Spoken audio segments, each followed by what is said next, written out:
to Footnotes of History, the podcast that breaks open the markets of the past and showers its listeners with gold. With you, as always, are myself, Tim Philpott, and our local shogun, Daniel Nesbitt.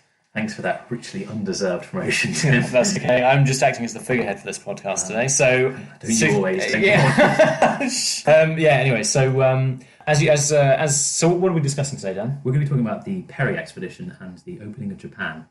So at this point, we're looking at Japan in the 19th century, 1850s, and America looking to basically trade with them and trade with them by any means possible, including forcing them to trade. Yeah, I think, funnily enough, actually, I think I'll take issue with that later on in the episode. But still, let's move on. So I think we should start with a brief orientation session about what Japan is. Yeah. What was Japan like in this in the mid 1800s essentially? Yeah. So basically, it's kind of a special case. In some ways. Yeah, I know what you mean. Yeah, sorry. So from around 1600, 1603. It had been under the rule of what is known as the Tokugawa Shogunate. And this is a form of military dictatorship. The Tokugawa dynasty were a family that seized power after a series of wars and conflicts in Japan. And they relegated the emperor, who was the ruler of Japan, to basically rule it in just name. And they held all the power. And one of their key policies was to isolate Japan virtually completely from the outside world. And this meant that there were only a couple of ports that outsiders could trade from, and people such as Spanish and Portuguese missionaries and traders were completely banned from the islands, mainly because they were concerned about the influence of Christianity spreading. I was going to say, what were the reasons for this? But I suppose that is the reason. Yeah, their control essentially rested on the, I suppose slightly, I mean, I was going to say mystic, but I suppose the emperor, they kept the emperor, so they obviously felt that he was important to keeping their control.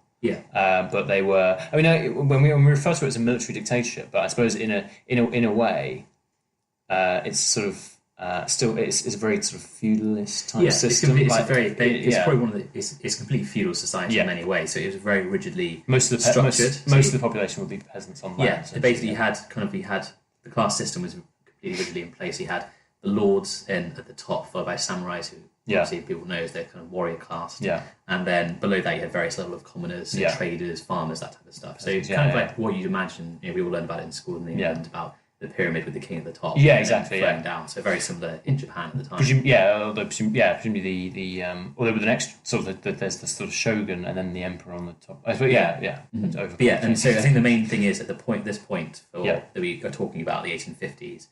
For around 220 years, they'd had what was known as sakuku, which was the policy of isolation towards the rest of the world. Which kind of froze them in time, I think. It did, because they couldn't bring in sort of new technology. The only real... Or experiment, then. The only real link they had to the West was through one Dutch trade outpost in what is now an island off Nagasaki. The port of Nagasaki. And they allowed the Dutch to trade because they thought they could... separate religion from trade, whereas they thought the Catholic nations were much partially because the Dutch and the English had told them that these Catholic nations were much more evangelical. They were concerned about people like Spain and Portugal trading. Religion was one element for the isolation. There were a couple of other ones. One was that by strictly controlling trade, the Tokugawa dynasty, the shogunate, basically stopped other noble families from getting influence and money from wealth. So they could control where the wealth went a lot easier, and then bolster their position to basically subjugate the rest. And also from the later sort of 18th century, it was also a way of protecting the mineral resources of Japan. So things like copper and silver. It wasn't all just like flooding out the country; it was being hoarded in. So I mean, to make sure that it went to the ruling classes, I suppose. Again, to bolster their position. But, I mean, interestingly, I was reading that the isolation basically stopped them from industrializing anyway. Sort of froze them in time. It froze them in time. And I did read that there was actually quite a heavy investment in education, so there was quite a highly literate society they had there, even though it wasn't as advanced in terms of mechanization as other countries. I think it was sort of I think like this. I mean, it was the samurai classes that were mostly they would be almost certainly literate. I mean, would you say does this extend to the sort of common man? I don't think as much, but I think it's probably more literate than some Western societies at this point. Really, in terms of when you see a country being called highly literate, I imagine so. Perhaps this is something later. But these schools were obviously later quite important for how Japan caught up with Western technology. But anyway, so what happened to disturb this peaceful but slightly horrific society? Well, I say okay. Yeah. So we've covered isolation in Japan. We know that Japan's an insular society. Yeah. But obviously around it, there are all these countries who were looking to expand. We know about colonial powers in Europe. Yeah. We know America was looking to expand elsewhere. Yeah. What were they aware of Japan? What were they looking at? Well, I mean that's I suppose what disturbed the slightly peaceful slumber of the slightly rigid Japanese society of the time, the Shogun society of the time. Essentially a series of Western sort of intrusions, I suppose, into Japanese waters. I think one of the most interesting ones I saw actually was in 1808 when Pellew, Admiral Pellew was who was in Hornblower. Apparently, not literally in Hornblower, obviously, but the person who is referenced in Hornblower arrived in Japan and sort of essentially said, well, you're not going to trade. You're not going to trade with us, essentially, and just sort of like left. like that was the fact. Had a tantrum. But that was like one of the reasons why from about the 1820s, where the shogun was enforced his very strict policy of literally no foreigners allowed. Yeah. But then presumably when the Americans turned up. Yeah, well, I think they sort of forced their way in. Basically. Yeah, they did. But I think also it's interesting to point out that America had, before the Perry expedition, they had tried to open links with Japan. So I think before the expedition happened, around 30 American ships had attempted to make some sort of contact with Japan, but they'd been knocked back at every opportunity. One of my favourite ones, actually, a story of people trying to get into Japan, was in 1846. Commander James Biddle sailed his ship into Tokyo Bay, demanded that trade commence with America. But he was denied entrance, and then there was what I think was quite an amusing, well, probably not amusing at the time, but amusing misunderstanding of what was going on. He tried to board a Japanese ship and was literally knocked back by a samurai on board this Japanese ship. Knocked into the water? Or was it I think he was just knocked back on the deck. Yeah. But he was literally just knocked over by a samurai when he tried to get on. Hilarious. Not sure why he thought he was being permitted to invited onto the ship. But he wasn't. But anyway, but I think looking at America at the time, we can see quite clearly why they wanted to open links with Japan. Well, it's interesting because we're referring to it as trade, but really it seems like more of a sort of we want to get something off you. It's not give and take. Exactly. Yeah. It doesn't sound like a sort of what you would expect from a normal trade, which is like, oh, do you want to buy our products? Yeah. Like, oh no, okay, that's fine. We'll move on to the next person. It's more like you will buy our products. Or you will sell us whatever you've got. Or, exactly, yeah. But I think also key to this whole story is the fact that two things. One, that America had open links with China. Yeah. So Biddle, who we just spoke about, he signed the first US-Chinese sort of trade agreement of understanding. Yeah. And then also in 1848, America annexed California from Mexico. Yeah. So they've got that port on the side of the Pacific, on the west coast of the Pacific, which gives them access, the ability to sail ships directly from America to China. Yeah. But obviously, it's a long way. Yeah. And now we're looking at steamships in many cases. So they need somewhere to refuel. Exactly. With coaling stations, they need somewhere to come into harbour. Yeah. And of course, there's this chain of islands in between Japan. So I think this could be opportunity. Why not? Yeah. So Japan as a potential way station between California and China, I think, is a key reason why America wanted to open it up in the first place. Yeah. I think you're right. In my own head, I had sort of. You're probably going to mention these in slightly more detail in a moment, but three main reasons. The first one was that strategic interest of having a port which you could supply ships, whether they be commercial trading ships or whaling ships, or even military vessels as well, with coal and supplies generally. The second one being this. The growing sort of evangelical nature of the Christianity of that period, which was very much which is combined with the manifest destiny idea that we mentioned in other episodes as well. That we must civilize these savages basically. Yeah, and that just to give a bit more detail. Manifest destiny is, as you just described it, is this idea in America at the time that position in society in the world was to grow, expand, and literally civilize countries around them. Yeah. And people, so American Indians, they were kind of bore the brunt of it in America itself. There was to some extent Mexicans, and also at this time they were growing into, we need to go and civilize people in Asia as well. So that was Manifest Destiny is a very dominant thing in American society at the time. Yeah. And as usual in these situations, there are sort of two sides to it. This is the commonly known as the Baptist and the bootleggers argument, which is the Baptists obviously want to go and civilize everybody for moral reasons, and then the bootleggers want to make some money. Yeah. Which basically involves, in this case, by force, going into Japan and taking resources, which in this case would be, well, by the sounds of it, they're quite rich in copper and silver, and there's a bit of gold there as well. And the reason I emphasise this point rather than the traditional trading point is because it's not like they arrived and said, "Oh, we can offer you all of this kind of stuff." Yeah.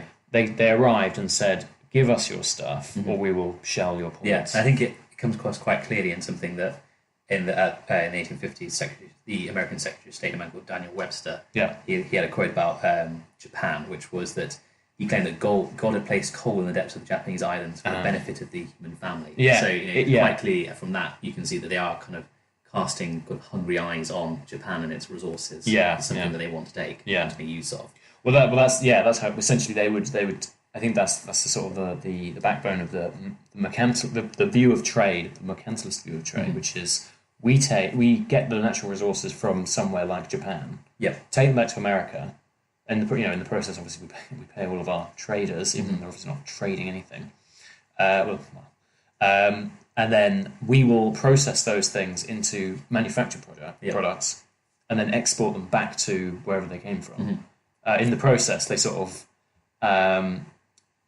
they treat it like a sort of business where the country where the product is made makes money off the country where the resources came from, which is sort of this slightly rigid view, basically, of international trade. But it does in either country. It doesn't really do the inhabitants any good. But I think you've covered quite a few points about why they wanted to. So you quite rightly pointed out about how it was a Manifest Destiny played a role in the fact that it was perceived to be very resource rich. The Americans could take advantage of. We also had the point that it was a way station between China and California.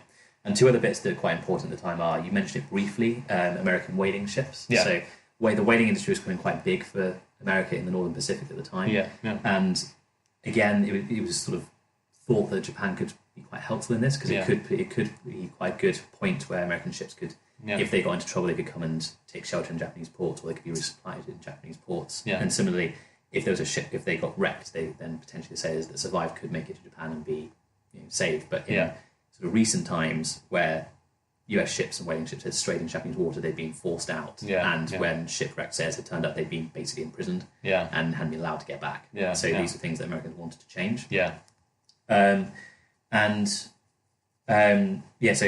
the other thing I think we need to emphasise is why America wanted to open up Japan is that basically it was a massive race in some ways as well. So if you think about sort of something like I was thinking about, it's sort of similar to when people were trying to climb Everest. I see what you mean. Like a big competition to get. So who's going to be the first to open Japan? So you've got all the other Western nations, European powers such as Britain, France, and Russia, Netherlands as well, are all trying to be kind of like the first power to get this ability to talk to and trade with Japan and get their resources. So from America's point of view, I'm sure you sort of influence them in a way that is sympathetic towards their nation. And so from America's point of view, it'd be quite a big coup to actually beat these older nations. So America's, I think, still at this point seems kind of like the young upstart and the fusty old European powers are there, but America's the one who were riding off into the sunset potentially with the Japanese trade deal in some ways. So that played a role as well, wanting to be the first. Yeah, absolutely.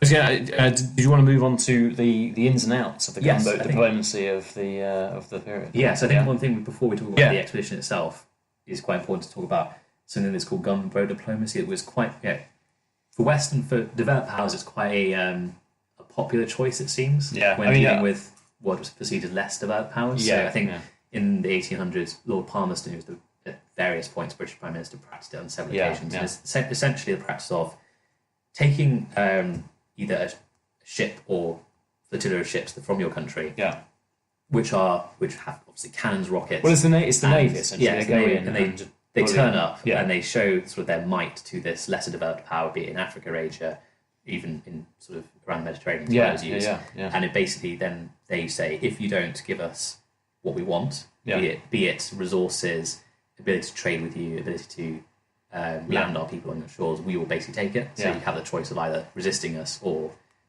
resisting us and we'll take it anyway, or just giving it to us. Kind of thing. Well, I think in the prelude to the Crimean War, which you've got to sort of remember in terms of the context, is sort of happening, parallel to this in Europe. Or at least is starting in Europe. The Napoleon III famously used this as a means to bully the Greeks and the Principality countries into giving giving France the political power over Jerusalem and the holy places. So that it's just the new popular thing at the time is this sort of.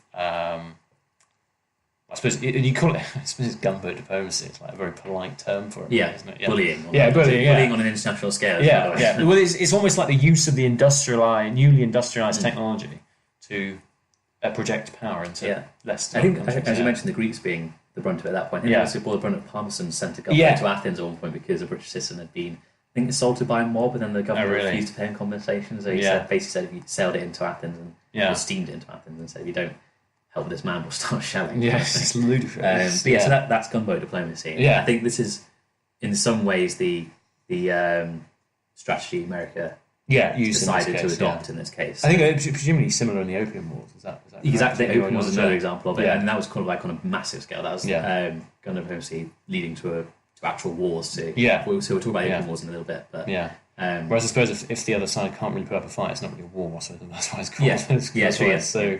I mean, it does kind of make you wonder why they didn't just. Okay. Anyway, So moving on. So we've had Japan being isolated. Talked a little bit about the reasons about why America wanted to open links with Japan.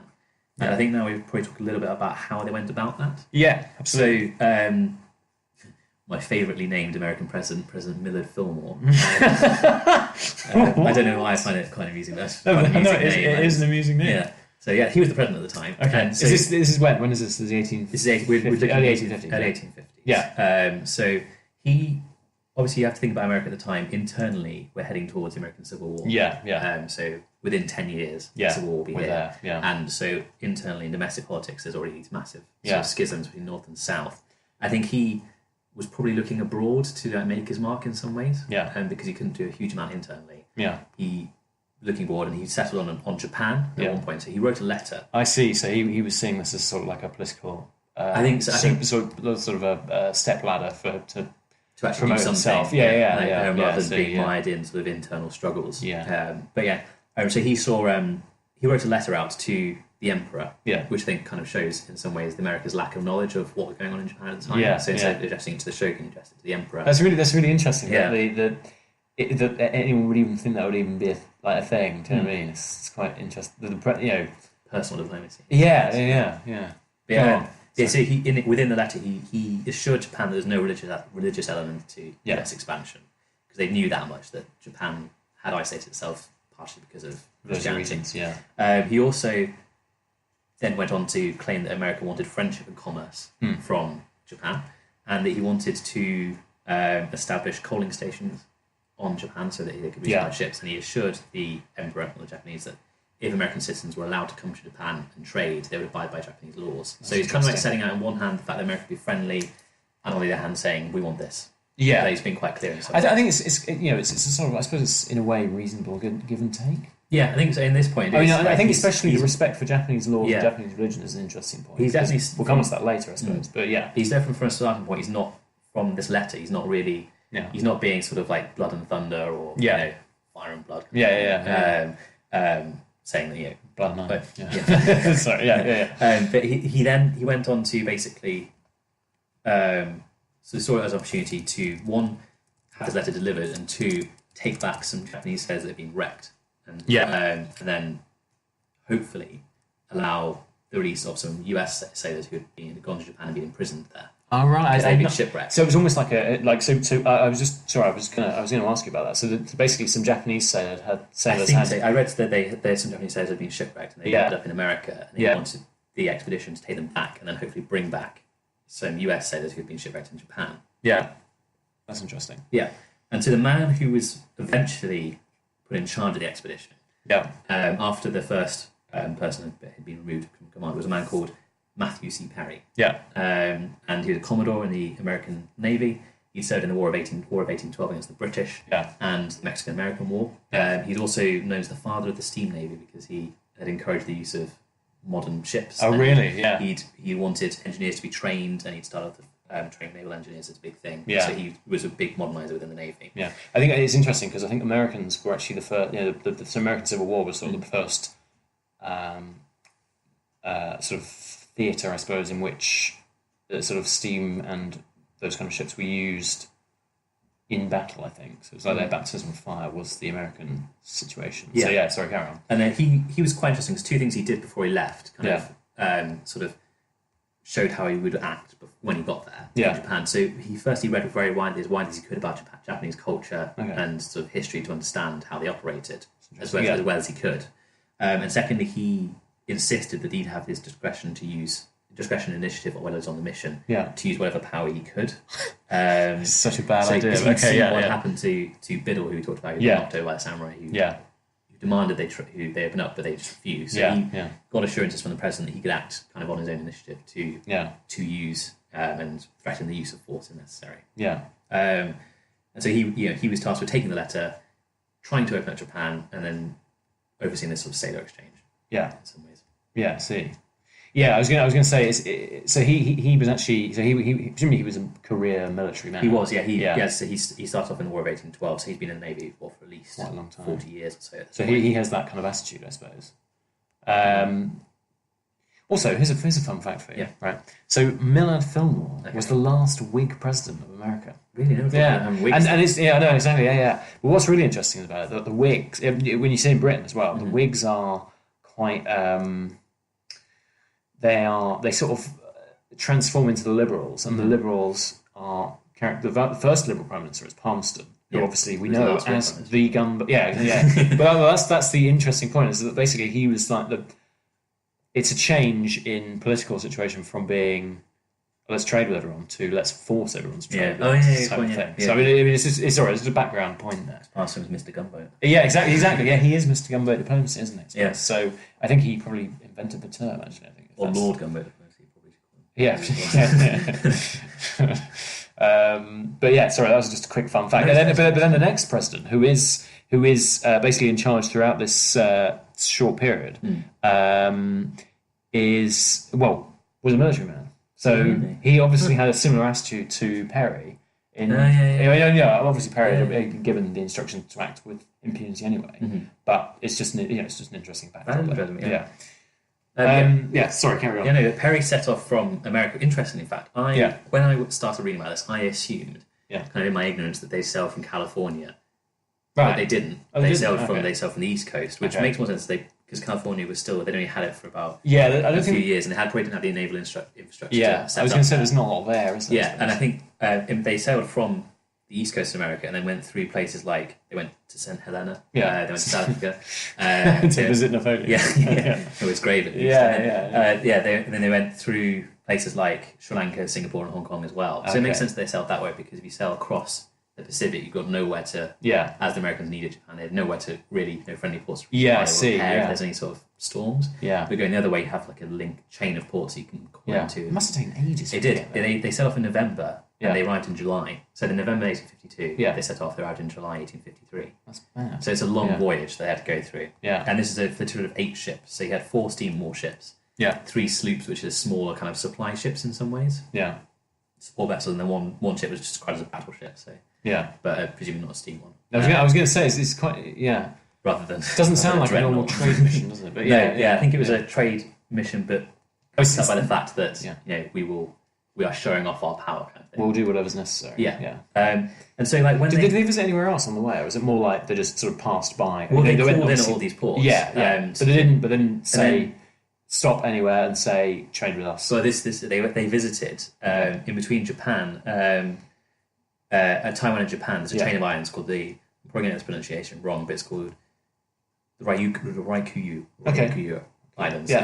It's a chain of islands between Taiwan and Japan. And he kind of like, from Perry's conduct in the islands, you can kind of see how he then decided to force Japan. So when he went through, he basically adopted quite a bullying approach to all the islanders and kind of bullied them and threatened them and said with force and said that if you don't allow us to set up coaling stations here, then we'll come after you. And we'll force you to. Yeah. And he also, every time he appeared, he refused to negotiate with anyone except the highest authority in some ways, which is it's quite a good tactic. That's very military style. But So these, you can kind of see, as we'll talk about, when he gets to Japan, he adopts these very same sort of approach, and that he is going to be quite bullish in terms of how he approaches it. He's not going to approach it in a sort of conciliatory manner. He's approaching as a representative of the military, and he's approaching as a man who's going to get what he wants. Yeah, he's not going to go home empty-handed. Exactly, he's not going to go. So he's been through this chain of islands, in some ways laying diplomatic waste. It's just this trail of destruction. And then he arrived in Tokyo Bay in July 1853. Yeah. He met quite a hostile reception. Yeah. So the Japanese sort of, ships came out and they held up a sign in French, I think telling him to leave. But he again immediately at this point he sailed 4 ships in. So he had 2 steamships, 2 sloops. Right. From his flagship, he fired off a broadside, 5 blanks out of his flagship guns to basically make a point intimidate. Intimidate. Say, look, I've got about 70 guns on my ship. My ship's bigger than yours. Which presumably it would have been as well. Sorry. It would have been. So he then sat in the bay on his ship. He made it difficult for Japanese officials he didn't leave. So then the Japanese officials thought we need to do something about this. So when they came to try and speak, he made it difficult for them to get on board. So he delayed them getting on, and then when they got on board, he refused to come out of his cabin, saying that he would negotiate with the highest authority. Immediately he's laying down his marker that he's the important man. He's not going to waste his time with sort of petty officials. And he waited in some ways. So it was like this point they called for like reinforcements. Yes, they did.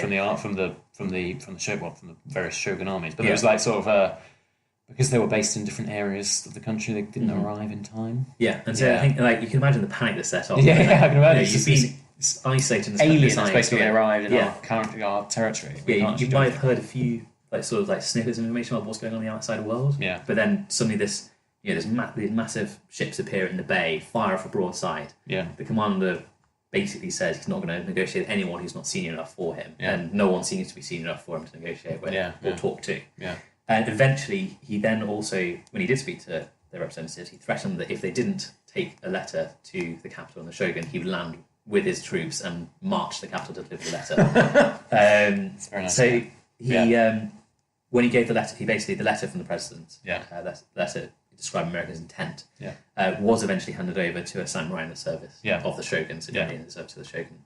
The shogun or the emperor? The shogun, because by that point... Obviously, that's the seat of power. The practical seat of power. Yeah, exactly. He was handed over with probably one of the more threatening, I think, letter delivery things I've heard of, handed over with a white flag, and said that told them not to resist, and said that they would return.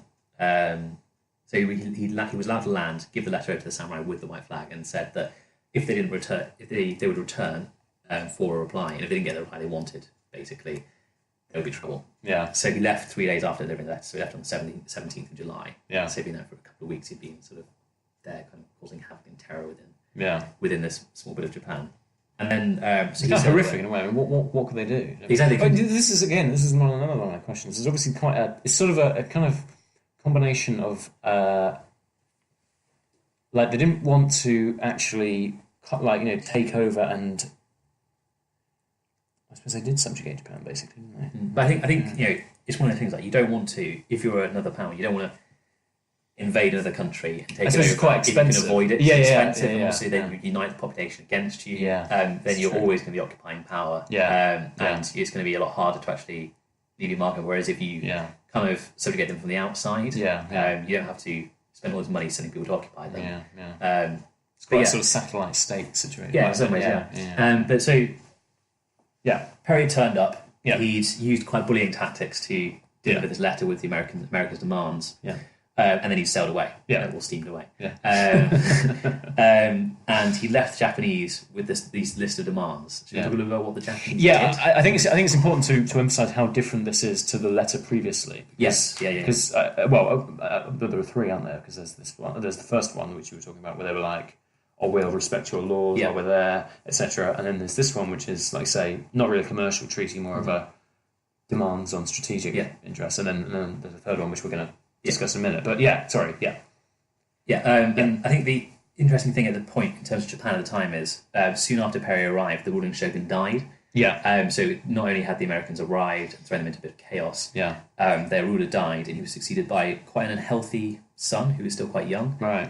He contracted smallpox in his younger years, and historians now think that the son had also suffered from cerebral palsy. So at the time, he was not seen as a sort of like a viable successor in many ways. Like a strong king. He wasn't a strong man. So the power had basically handed to what was known as a council of elders. Right. And they were kind of caught between the fact that there wasn't really a precedent for what they now had to do. Kind of thing. So there was no precedent for them, one, exercising huge amounts of power on behalf of the shogun and also the emperor. They didn't really know how to react to this huge foreign power just materialising on the doorstep and threatening them with war if they didn't succeed to their demands.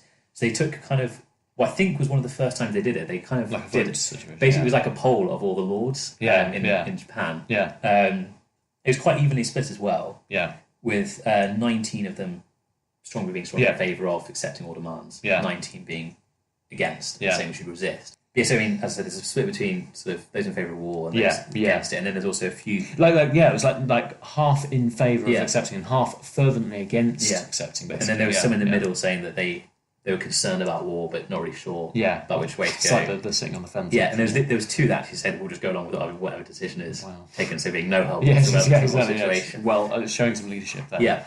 And there was, however, from the responses, like a widespread thing of we need to strengthen our naval defences. That was done. I think this is also the period of the great catch up, but the temple schools, which were educating the samurai.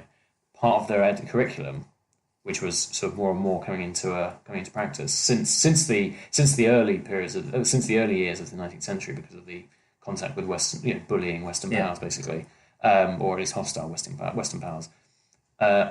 Understanding it was an education curriculum that was focused on understanding and sort of spreading knowledge of Western technology and cultural ideas.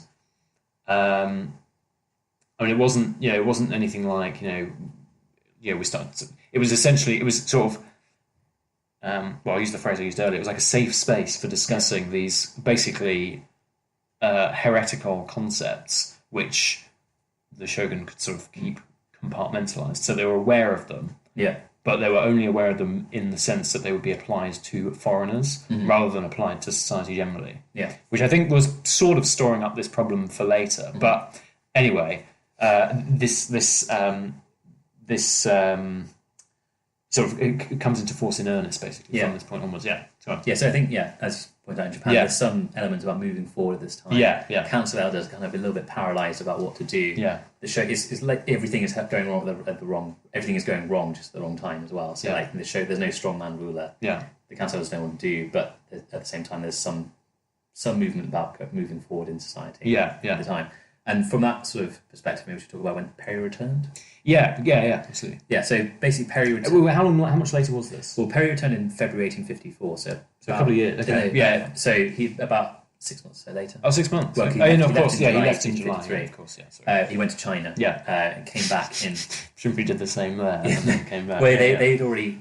Oh, they already opened to China. From 1846. They've been open. Open for extraction.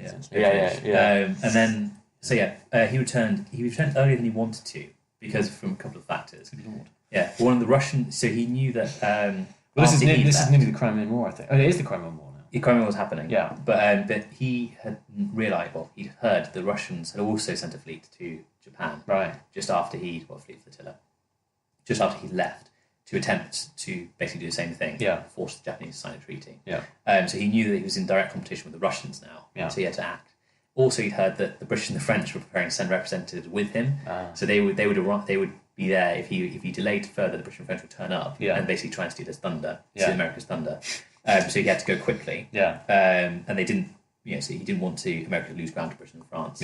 And lose prestige. Because then obviously they'd have to share it. It does kind of underline the slightly strange nature of the trade situation they were trying to get, doesn't it? If you're worried about, well, I suppose worried about competition, which kind of implies that you're. But I think this is why this bit is more about almost more about prestige thing in the first instance. But we're the first to do it, kind of like we're the first to get to Stop Everest, or we're the first to get to the South Pole kind of thing. It's a race more than anything else in some ways. And so he went back to Japan in February 1854. And this time he had 10 ships and 1,600 men, so even more even more shock and awe. And when he arrived, the Japanese when he arrived, the Japanese just quickly submitted to the American demands and said that we'll agree. But then they spent weeks deciding where to actually have the treaty signed.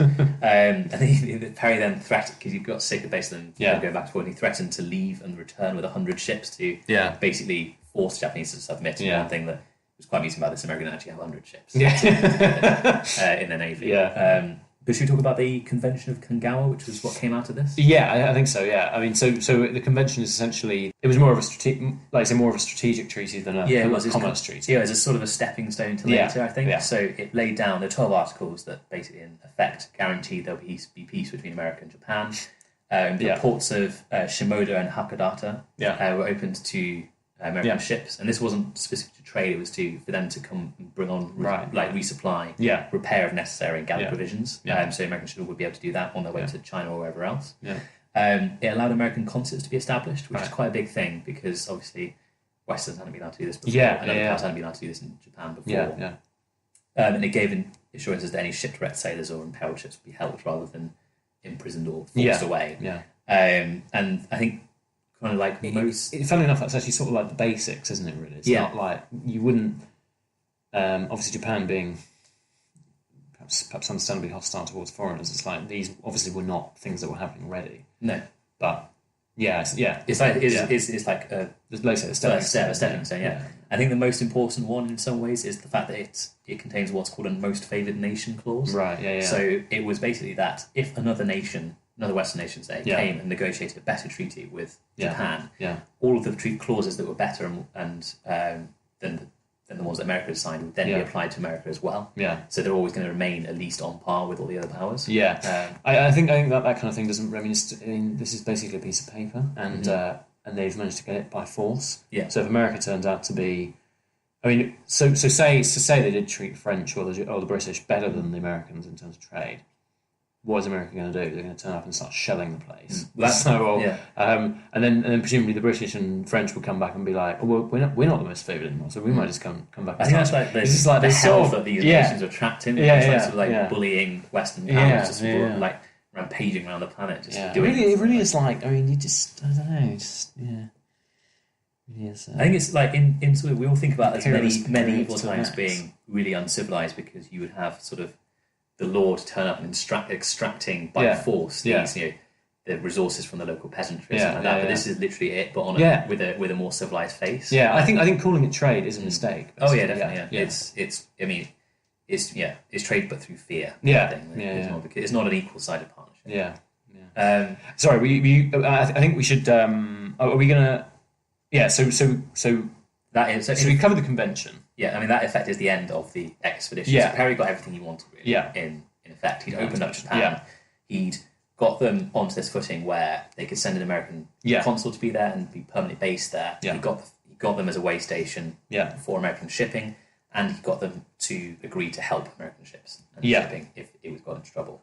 So basically, like a tick list of what America wanted, it was tick, tick, tick, tick. And the big tick is that it opened the way for further talks about trade later down the line. Did you want to mention that briefly? Yeah, sure. I'm not sure how much detail you want to go into. Well, but I think it's So it's like I think one of the main things that is important about this is the American position so hot since the first letter from Fillmore. Sorry, the American position had hardened to such an extent that they realised they could just dictate terms to the Japanese rather than being conciliatory and saying, "Oh, we will respect your religion, we will respect your customs of law," that kind of thing. They're now saying, you're not allowed to do any of this. Yeah. We will deal with those things. Yeah, and I think moving on to the aftermath. Yeah, sorry. Is kind of Perry returned to America where he basically got a hero's welcome. Yeah. From Congress, who voted him $20,000 as a reward for doing this. He was promoted to a rear admiral. But I think that sums it up. Yeah. It's like, there's nothing to do with trade. It's just, But he then spent kind of like his remaining years preparing his memoirs and his 3-volume biography of the times kind of thing. He died quite soon afterwards, so he died in 1858. Yeah. But what he laid, the sort of foundations he laid, kind of are clearly shown. So like after he returned, America sent its first consul to Japan, a man called Townsend Harris. Yeah. And he was sent with a very kind of clear instruction, which was to build on the convention as well. And so he did. He did try, but it took longer than than expected. Longer than first because he didn't have this military force to back him up, I think, in many ways. So he didn't have the immediate threat of, we're going to come for you if you don't start trading with us. I think the key point is something we mentioned earlier, which was the Opium War, First and Second Opium Wars, which is where Britain, in the first instance, forced China to open up in a big way than it had. And then in the Second Opium War, France joined them, forced them again to start opening up, and then America joined in sort of a more limited way. Just for everybody's information, the show notes page for this episode is footnotesofhistory.com/11. So I think the key point in sort of changing Japan's view towards Harris and his negotiations were the Opium Wars, which, just to give a quick background on, were, in the first instance, Britain forcing China to open up further than it already had in terms of trade. Then France joined in the Second Opium War. Well, I think sorry, just quickly jump in there. It is a very similar situation to Japan, where they were quite isolationist.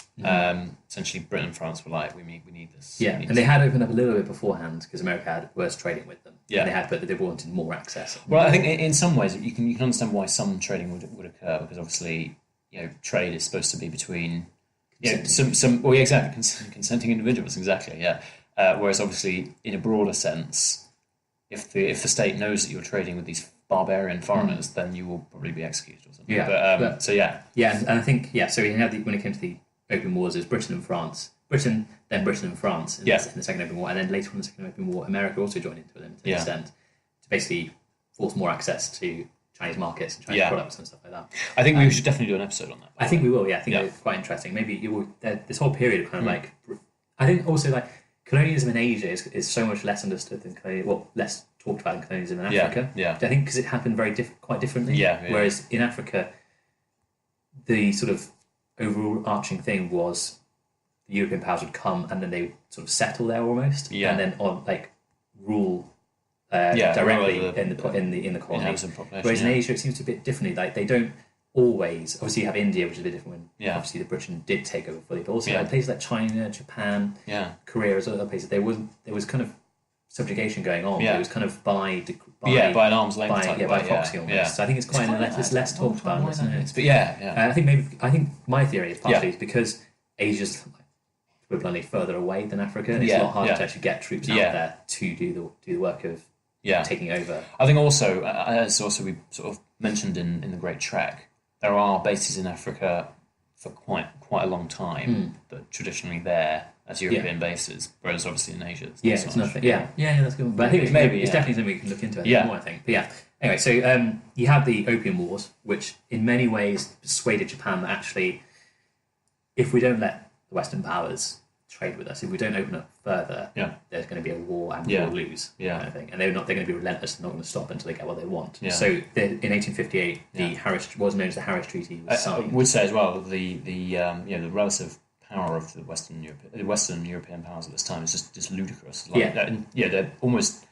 I mean, we're not quite at the fully ironclad stage, but we're nearly there. These ships are just unbelievably powerful. They have modern rifles. And like modern ways of waging war. And also they're not afraid to ally with each other as well. In some cases, too, like Britain and France are allying with each other to fight and force them over.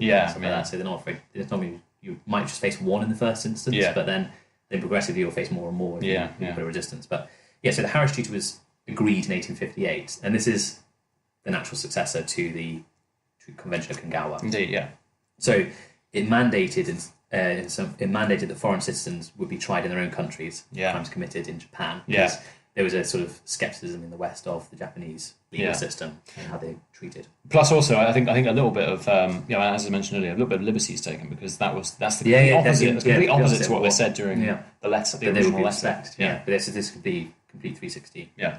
Turn on this. Sorry. Yeah, because they would turn around and they'd turn back. Yeah. That's a good point. That's why it's put a U-turn. Yeah. Indeed. He's got a policy circle.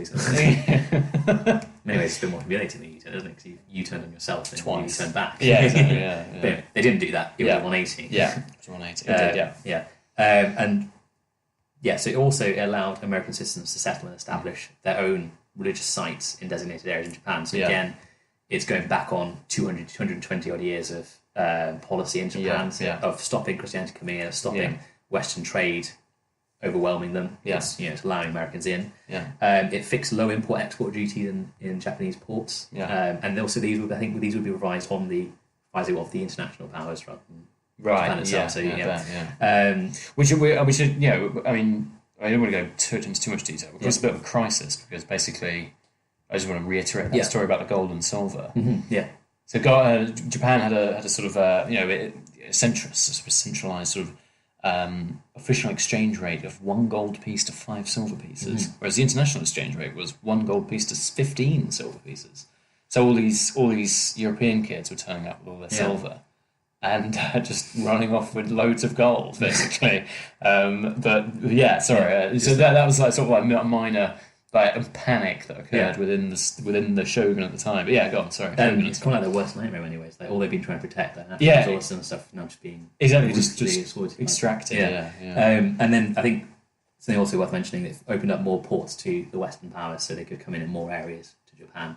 So again, and I think overall it showed to many Japanese people that the power of the shogun was being undermined. It showed that there was cracks in the system in many ways, and that they weren't this powerful.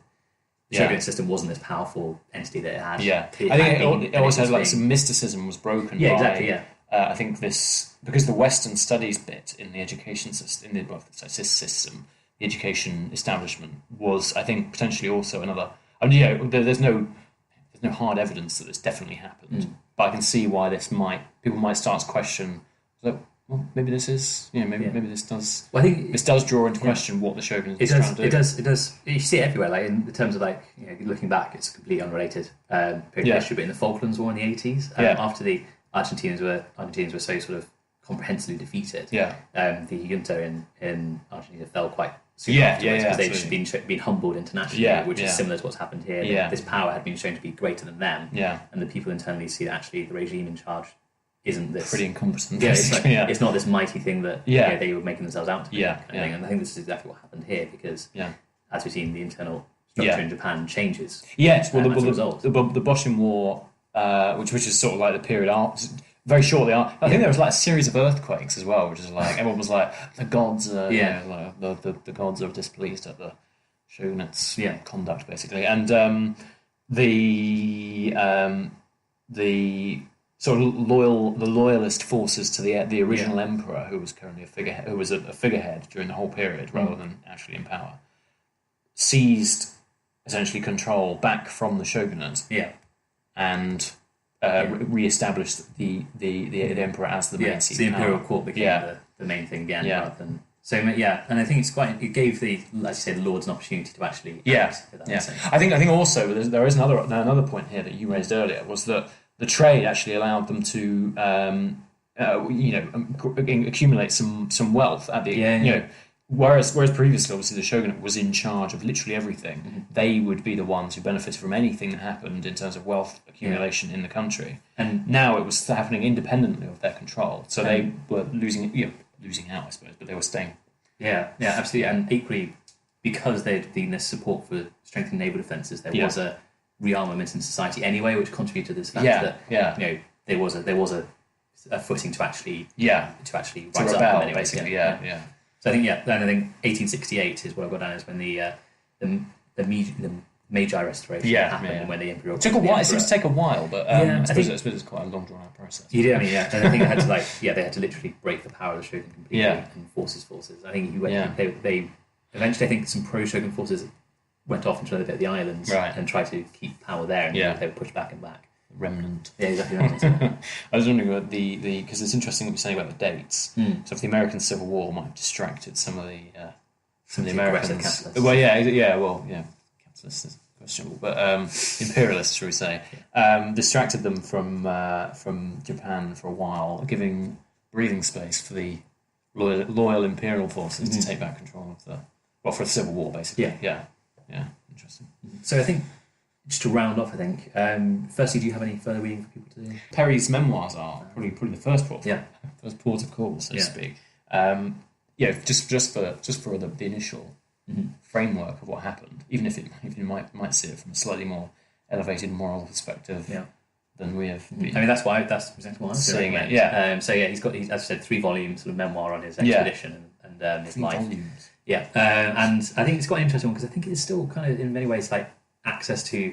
There's no, when I was looking around, there wasn't a huge amount of sort of easy accessible books on this specific topic. I mean, there are obviously histories of Japan and stuff which are well worth reading. But you have to get into the topic to know exactly what. But I know what you mean. It's not as relatively understood. So there are books and stuff out there that are a little bit harder to get hold of. There are some good websites on it as well.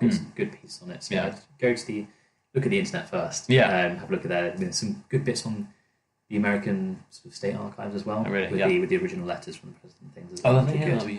So they're all worth looking at. But I think also to round off, I think it shows what happens. This incident happens when sort of a lesser developed power comes up against a fully industrial, almost fully industrial, industrializing, I suppose, nation, and shows kind of like that thing in foreign policy when you have a powerful nation, it will get its way. It's dealing with a less powerful nation. Especially definitely in the terms of the. I think it's really important to underscore the military context to this because if you were going to address real trade, I suppose it wouldn't be necessarily. There are alternatives to basically bullying people and trading with you. I mean, that's what we should act like everyone else does. I think it shows that quite interesting. It's quite a 19th century Japan's quite an interesting topic because it's so completely different to the Western civilization. It purposely isolated itself. I think this shows what happens when a country that's isolates itself comes up against another country that is so outward looking. I think it also. So much further down the line than it is in terms of industrialization. And I think it's quite interesting because it provokes such a profound and comprehensive change in Japanese society as well.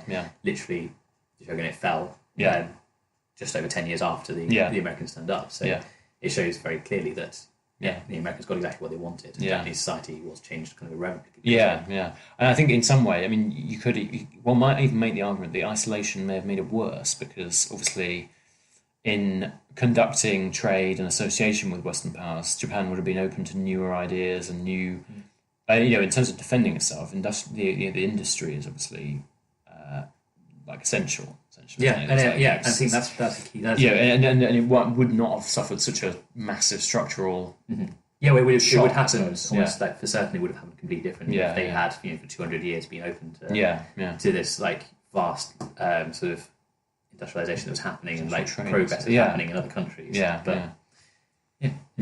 They weren't. So so it didn't happen. So it happened in this way that they were bullied into opening up into submission, essentially. I suppose that will round up today's episode. Indeed. And visit footnotesofhistory.com for more episodes. Thanks for listening to Footnotes of History. For more episodes, visit footnotesofhistory.com and subscribe. Or, if you want to suggest an episode to us, email us on episodes@footnotesofhistory.com. You can also follow us on social media @FOH Podcast on Twitter, and we're also on Instagram and YouTube. Thanks for listening.